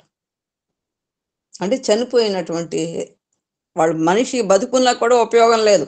ఇలాంటి పనులు, మంచి పనులు చేయకుండా వాడు ఏదో ఇష్టారాజ్యంగా మసలుతున్నట్లయితే అని భగవాన్ బాబా చాలా చక్కగా ఈ పద్యంలో మనకు వివరించారు. కాబట్టి ఈనాడు మనకు ఇలాంటి పవిత్రమైన దినం ప్రస్తావించినటువంటిది, ప్రార్థించినటువంటి ఈ యొక్క పవిత్ర దినం మనము సద్వినియోగపరచుకోండినా జీవితమే వ్యర్థము గావించినటువంటి వాడు అవుతావు. జీవితమే వ్యర్థము పరుచుకోకపోయినట్లయితే ఏమైతుంది? జీవితమే వ్యర్థం అవుతుంది. నాయనా, time waste is life waste unless and until you follow the good way of life. ఇది భగవాన్ మనకు చెప్పినటువంటి. కాబట్టి ఇక్కడ దివ్యాత్మ స్వరూపులారా మళ్ళీ ఒక్కసారి భగవాన్ అడ్రస్ చేశారు. అంటే మనం సామాన్య మానవులని మనం ఎట్టి పరిస్థితిలో కూడా అనుకోకూడదు. అందుకోసమే ఆత్మారామం, నువ్వు దివ్యాత్మ స్వరూపుడివి, ప్రేమాత్మ స్వరూపుడివి అని ఎందుకు బోధిస్తున్నారంటే స్వామి పదే పదే ఎందుకు ఆ విధంగా అడ్రస్ చేస్తున్నారు అంటే మనం అటువంటి స్వరూపులుగా మనం ఉండాలి తప్పితే నాకేమీ తెలియదు, నేను ఇంతే ఉంటాను, అజ్ఞానంలోనే ఉంటా అంటే అలాగే ఉండు. నీకు ఇంకా మిగిలిన జీవరాశికి ఇంకా వ్యత్యాసం ఏముంటుంది? నువ్వు ఉన్నతమైన మానవుడు, మానవ యొక్క ఉత్కృష్టమైనటువంటి 24 లక్షల జీవరాశుల్లో ఆ యొక్క మానవ జన్మ. సో అని నువ్వు కనుక తెలుసుకోకపోతే ఇంకా ఉపయోగమే ఉంది. కాబట్టి యావత్ భారతదేశంలో అనేక భాషల్లో అనేక విధాలుగా మార్గములలో ఈ యొక్క రామాయణాన్ని మానవుడికి ఆదర్శవంతమైన జీవితాన్ని అందించడానికి తగినటువంటి గ్రంథము కనుక ఇందులో ఉన్నటువంటి సారాన్ని ఒక్కొక్క పండితుడు, ఒక్కొక్క అనుభవజ్ఞుడు మీకు చక్కగా సులభ శైలిలో అందించడానికి ప్రయత్నం చేస్తున్నారు. దాన్ని చక్కగా ఆలకించి, అనుభవించి, ఆరగించి, ఆనందించి మీరు ధన్యులవుతారని నేను ఆశీర్వదిస్తూ ఈనాడు ఈ యొక్క రామాయణ సప్తాహమునకు ప్రారంభోత్సవం చేస్తున్నాను అని మనకి మొదటి అధ్యాయంలో భగవాన్ తెలియజేసినటువంటిది. May I continue next second part? Yes, 12 బాగా చెప్పచ్చు. సాయిరామ్. నాస్తి నాస్తి మహాభాగ కలికాల సమం యుగం స్మరణ చింతనా దేవ ప్రాప్తా హి పరమాగతి.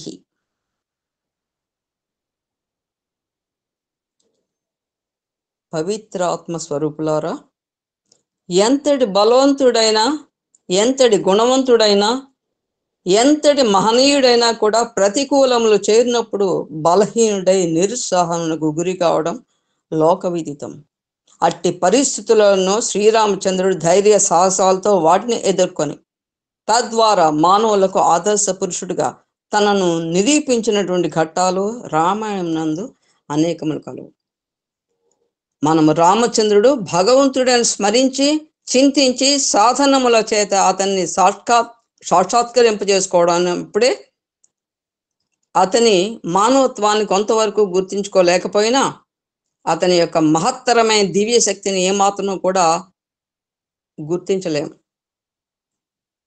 రామచంద్రుని కేవలం భగవంతుని స్మరించేదానికంటే అతన్ని ఆదర్శ పురుషునిగా భావించి చింతన చేయటం, విశ్వసించడం మంచిది.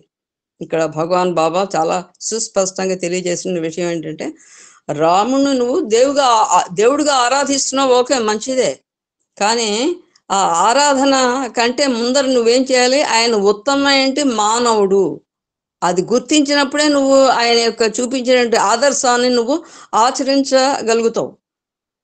లేకపోతే ఆయన భగవంతుడని ఓ పువ్వు పెట్టి, ఓ కొబ్బరికాయ కొట్టి, ఓ అగరత్తు వెలిగించి దండం పెట్టేసి వెళ్ళిపోతావు. నీ జీవితం మళ్ళీ మామూలు యథావిధే. కాబట్టి ఆ విధంగా కాదు కదా, ఇక్కడ నీ యొక్క జీవితంలో ఒక భాగం చేసుకోవాలి. ఆ యొక్క రామాయణము, ఆ యొక్క రాముని యొక్క పాత్ర, సీతాదేవి పాత్ర, ప్రతి ఒక్క పాత్ర కూడా చాలా ఆదర్శనీయమైనటువంటిదండి. ఈవెన్ కైకేయి కూడా, ఆవిడ ఒక పాత్రధారి మాత్రమే. రావణాసుని యొక్క వధలో ఆవిడ యొక్క పాత్రధారి, ఆవిడ పాత్రను ఆవిడ అమోఘంగా నిర్వహించారు.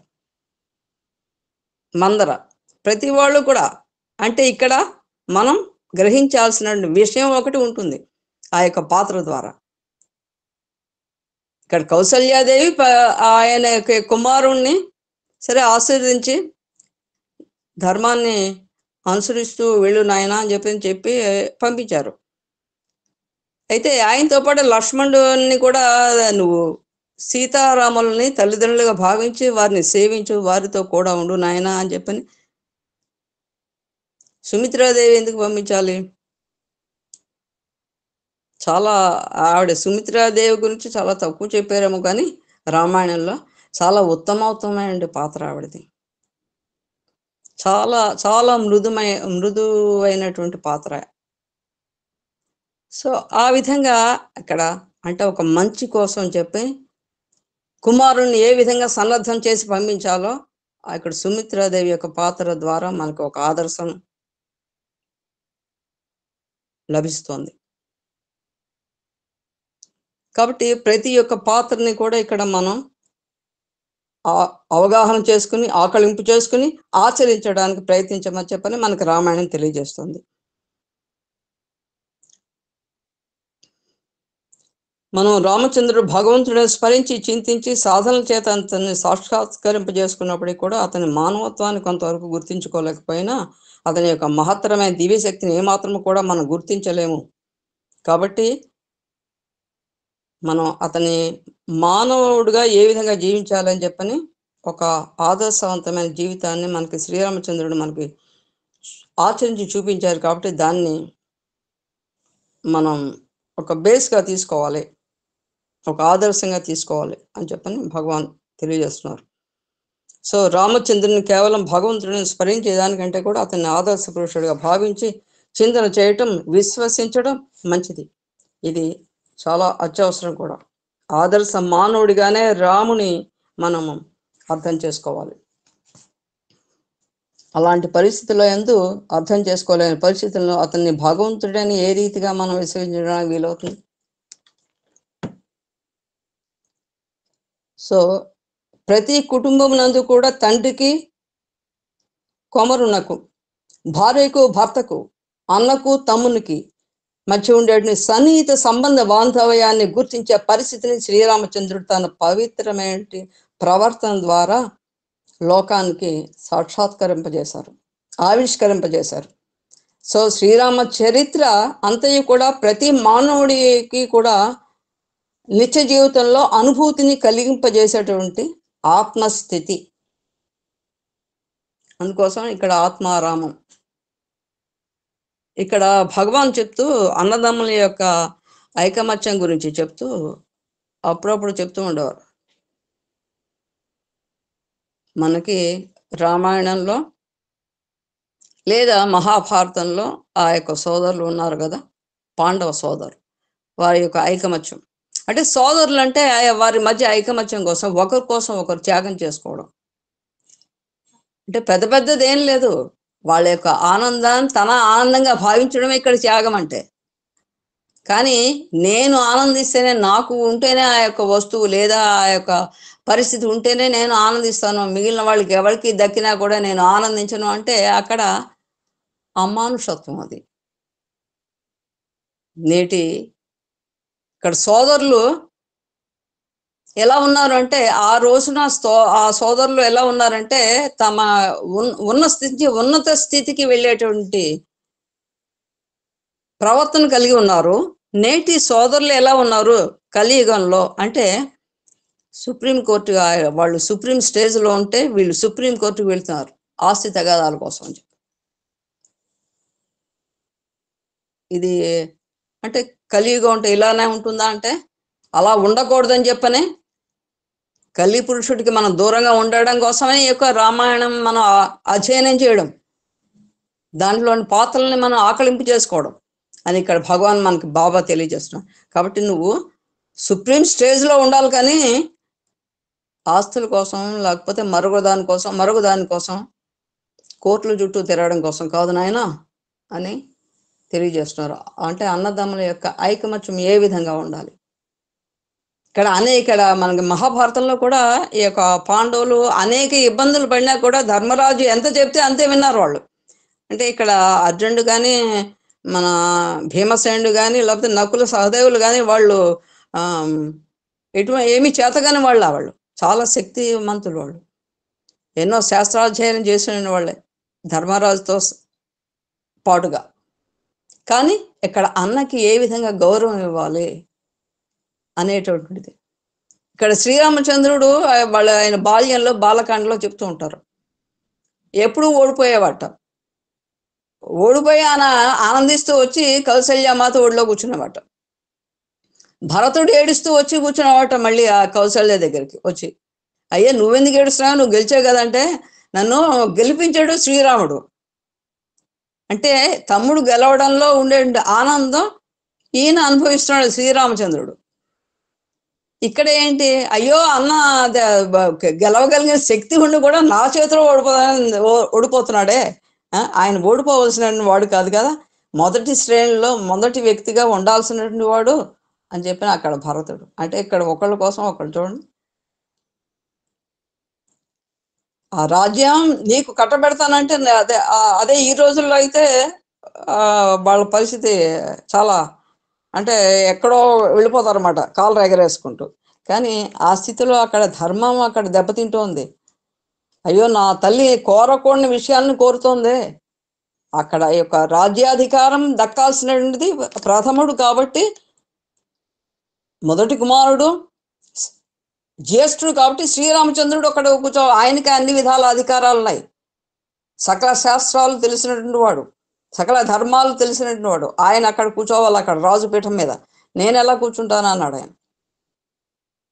ఎంత తెలివి తక్కువగా అడిగేవమ్మా ఈ కోరికలు. నీ భర్తని పోగొట్టుకున్నావు, దైవస్వరూపుడిని శ్రీరామచంద్రుడిని, లక్ష్మణుని, సీతాదేవిని కూడా అడవుల పాలు చేసావు అని చెప్పని రోధించాడు ఆయన. రోధించి అందరితో ఆగలేదు, వెళ్ళాడు మళ్ళీ. వెంటనే సకల సైన్యంతో ఆయన యొక్క వశిష్ఠుల వారి యొక్క ఆశీస్సులు తీసుకుని నేను వెంటనే వెళ్ళి శ్రీరామచంద్రుని మళ్ళీ తీసుకొస్తానంట.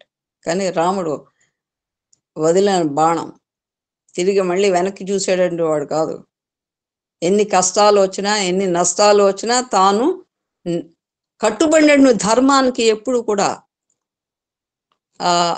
అక్కడ అఘాతం కలిగించేటువంటి వాడు కాదనమాట. అందుకోసం చెప్పనే ఆయన దేవుడయ్యాడు. ప్రతి ఒక్క రామాలయం లేనటువంటి గ్రామం ఉండటే, ఈవెన్ చాలా చిన్న కుగ్రామం అని కూడా అక్కడ రామాలయాన్ని అక్కడ స్థాపించి అక్కడ రామ భజన చేస్తారు.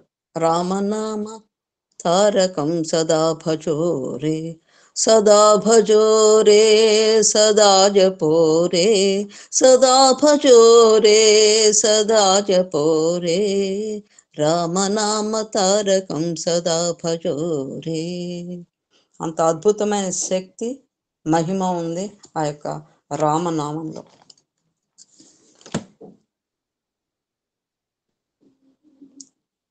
కాబట్టి పవిత్రమైన చరిత్రను విస్మరించి మనం కేవలం లౌకిక విషయాల యందు ఆధిక్యతను పెంచుకొని ఆధునిక విషయాల యొక్క అభిలషించడం, ఆధ్యాత్మిక తత్వాన్ని గుర్తించకపోవడం మానవత్వానికి సరి అని చిహ్నం కానేరదు.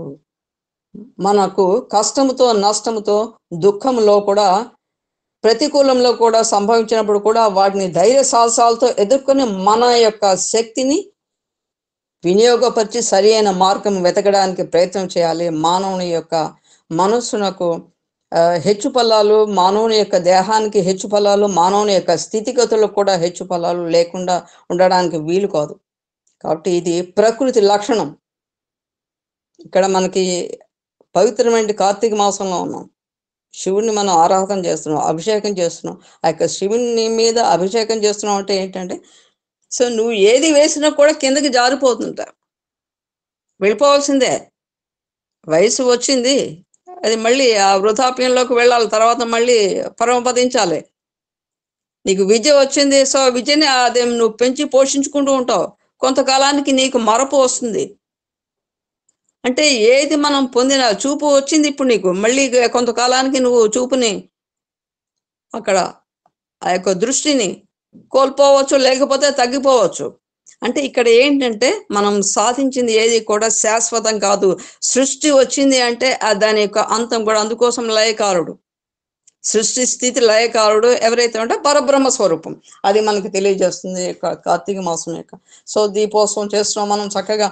ఆ దీపం అంటే ఇక్కడ ఏంటంటే జ్ఞాన దీపాన్ని వెలిగించుకోవడం, అది చాలా ముఖ్యమైనటువంటిది. అది మన యొక్క ఆధ్యాత్మిక తత్వానికి వెనుక ఉండేటి నిజమైన తత్వం ఏదైతే ఉంటుందో అది మనం కనుక అర్థం చేసుకున్నట్లయితే దానికి ఆధ్యాత్మికతకు, ఆ స్పిరిచువాలిటీకి మనం వన్నె తెచ్చినటువంటి వాళ్ళం అవుతాం, ఆచరించిన వాళ్ళం అవుతాం, ఒక ఇతరులకు ఒక ఆదర్శాన్ని చూపించిన వాళ్ళం కూడా అవుతాం. అంటే చూపించడం కోసం జపన మనం చేయడం కాదు, అక్కడ మనం చేస్తూ ఉంటే ఆటోమేటిక్గా మిగిలిన వాళ్ళు వీళ్ళు చాలా బాగా చక్కగా ఫాలో అవుతున్నారండి ఆధ్యాత్మికతను. ఆధ్యాత్మికత అంటే ఇది కదా. అంతేగాని తొక్కిసలాట్లు ఆడుకుంటూ తొక్కుకుంటూ గుళ్ళకి గోపురాలకి వెళ్ళిపోతామే అదే రోజున. అంటే నువ్వు ఏకాదశి రోజున వెళ్తేనేనా, లేదా మహాశివరాత్రి నాడు గుళ్ళకి వెళ్తేనేనా నీకు వస్తుందా? పుణ్యం అంటే కాదు, నిత్య జీవితంలో నువ్వు ఆచరించాలి. ఏదైతే ధర్మాన్ని, సత్య ధర్మ శాంతి ప్రేమలు ఏదైతే నువ్వు ఆచరిస్తావో, మానవతా విలువలు, అది ప్రతిరోజు నీకు పండగే. ఆ ప్రతిరోజు కూడా నీకు దైవ దర్శనం దొరుకుతుంది. భగవంతుని యొక్క కటాక్షం నీకు సిద్ధిస్తుంది. అది మనకు ఆధ్యాత్మికంగా చెప్తుంది. The end of education is perfection, characterization. అది మనకి భగవాన్ బోధించేటటువంటిది. సో కాబట్టి సాయిరామ్. ఓకే, జస్ట్ ఒక 2 విషయాలు చెప్పేసి సాయిరామ్. నీ తర్వాత సుబ్బరత్నమ్మ గారి బర్త్డే ఆడు మాట్లాడమని చెప్పు, నువ్వే చెప్పు. Okay sir, okay sir.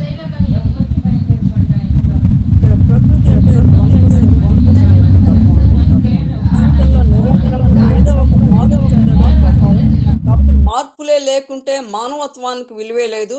So కష్టములే లేకుంటే జీవితానికి ఒక కళయే రాదు. దుఃఖములే సంభవించకున్న ఆనందం యొక్క విలువ తెలియదు. కాబట్టి మరణమే లేకుంటే తల్లి అయినా కూడా బిడ్డను ప్రేమించలేదు. కాబట్టి అంటే ఇక్కడ తల్లి ఆ యొక్క ప్రసవ వేదన ఏ విధంగా అనుభవిస్తోంది ఇక్కడ మనకు తెలియజేస్తున్నారు. ఆ యొక్క 12 బిడ్డను ఆమె చూడాలి అంటే, ఆనందించాలి అంటే ఆవిడ యొక్క ప్రసవ వేదన అనుభవించవలసిందే. తర్వాత ఆమె ఆ యొక్క బిడ్డను చూసుకుని ఆనందపడుతుంది. సో కష్టములు, నష్టములు, దుఃఖములు, విచారాలు, ప్రతికూలాలు, అనుకూలాలు మన నిత్య జీవితంలో అనేక రకాలుగా అడ్డు తగులుతూనే ఉంటాయి. ఏ pleasure is in between 2 pains అని భగవాన్ చెప్తుంటారు.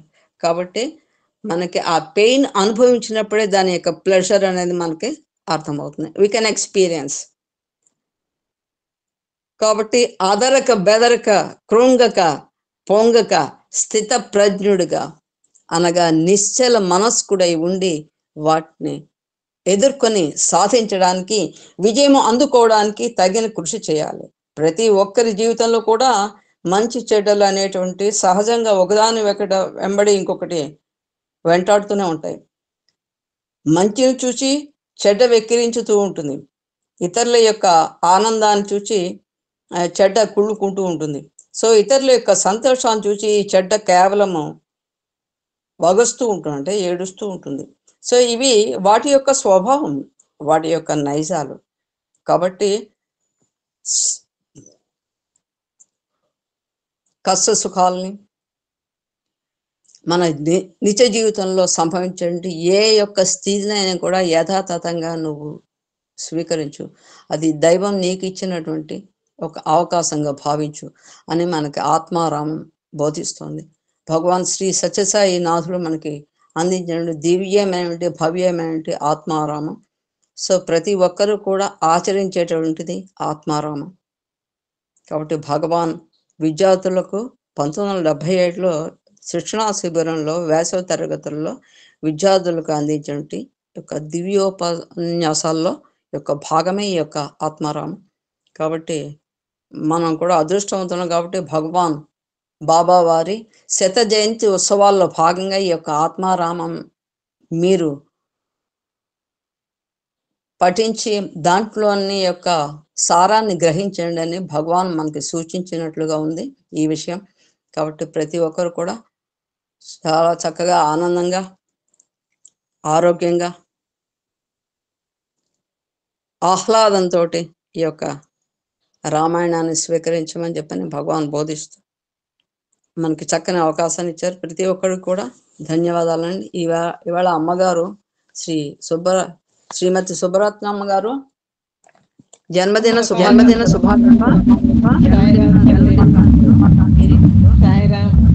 ఎమ్మెల్యే సార్, గురువు గారికి, వరలక్ష్మ గారికి మీ పాదాలకు నేను నమస్కారం చేయకూడదు, కానీ మీ ఆయుష్ అంతా నాకు వస్తుంది.